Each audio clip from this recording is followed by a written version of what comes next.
যদি মনে করো হাতে কিছুটা সময় আছে আর একটা ভালো কিছু রান্না করবার ইচ্ছে আছে, তাহলে আজকের ভিডিওটা তোমাদের জন্য। এই রান্নার কিছু ধাপ আছে। প্রথম ধাপে দুধ গরম করা, তারপর সেটাকে ঠান্ডা করে লেবুর রস দিয়ে দুধটাকে কেটে ছানা বানিয়ে নিতে হবে। ছানাটা 20 মিনিটের জন্য জল ঝরাতে দেবো। খেয়াল করবে যেন একদম ড্রাই না হয়ে যায়।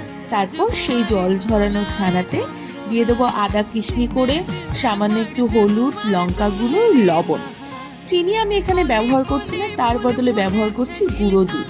জায়ফল দিলে এটার গন্ধটা আর টেক্সচারটা পুরো পাল্টে যায়। তারপর এগুলোকে ভালো করে গরম তেলে এপিট ওপিট ভেজে নিয়ে তুলে রাখবো। প্রেসার কুকারে একটা আলু সিদ্ধ করে রেখেছি, আলুটাকে ভেজে নিয়ে তুলে রাখবো। তারপর জিরে, লঙ্কা, তেজপাতা, দারচিনি ফোড়ন দিয়ে সেই ফোড়নে জিরে, আদা আর লঙ্কার পেস্ট দিয়ে ভালোভাবে কষে নেব টমেটো সহযোগে। কষে এলে তার মধ্যে দিয়ে দেবো জল এবং আলু, কতগুলো কাজু আর দুধ থেকে তুলে রাখা সব। দুটোকে ভালো করে মিক্সড করে দিয়ে দেব নুন, মিষ্টি চেক করে গরম মশলা দিয়ে গরম গরম পরিবেশন।